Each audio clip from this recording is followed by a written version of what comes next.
New beginnings. Some say a sunburst struck the earth and took out all life with it.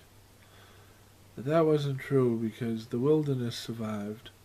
Others said that God, or what we call God, now we think he's actually a being that lives within this solar system's sun, reached out with one of its 8 tentacles and sent a bolt of lightning hurtling down upon the earth that wiped out civilization as we know it, leaving live, as far as we know, your mother and I. Of course, she wasn't your mother back then, and I wasn't your father. We were just 2 people sharing a flight with hundreds of other people, when suddenly the atmosphere changed color. It was the deepest purple for a brief moment, and then it was like an electrical storm across the horizon. The electrical storm seemed to have a mind of its own, and was attracted to anything modern or mechanical, melting not only the objects themselves, but also everything and anything within quite a wide radius around the object. Luckily for us, the electricity stayed outside of the plane. The next thing your mother and I knew, for several years we thought that we were the only survivors walking around the debris, and we met. She thought I was an Arab, and since I could not tell Eve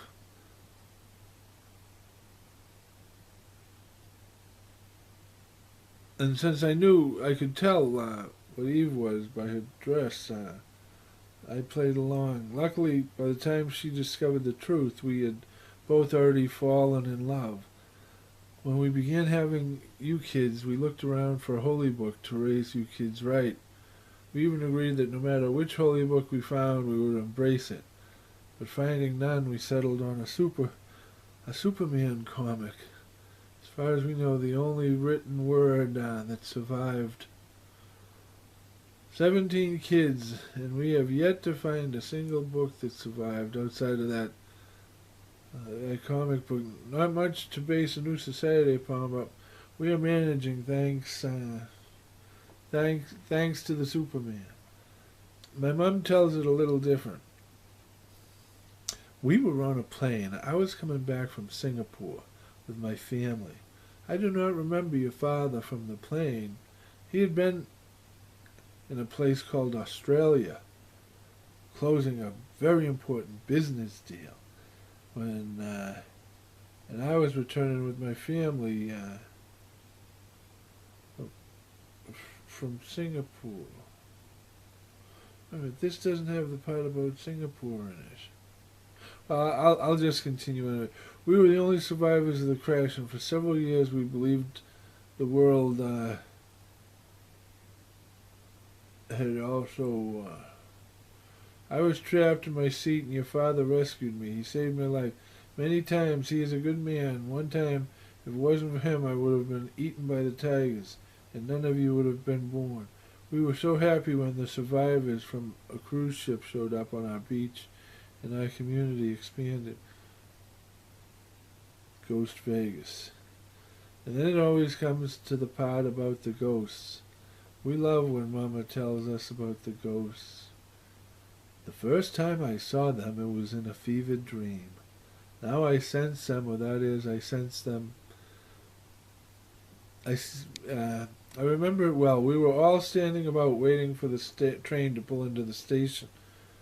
A man said to me, the train should be pulling into the station soon to pick you up, and none of us want to miss it. I said, what?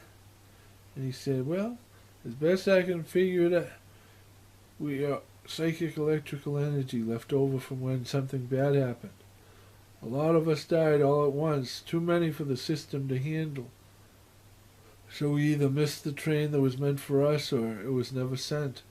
So we walked the earth, but then we noticed that the train carrying you could carry quite a few free riders when it pulls out. So now we all gather around the dying in hopes of catching a free ride to the next station.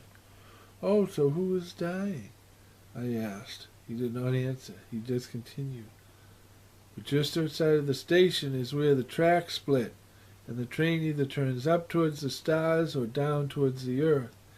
And by that time, any free rider on board is stuck, because a few of them have already jumped trying to save themselves from going down into the earth.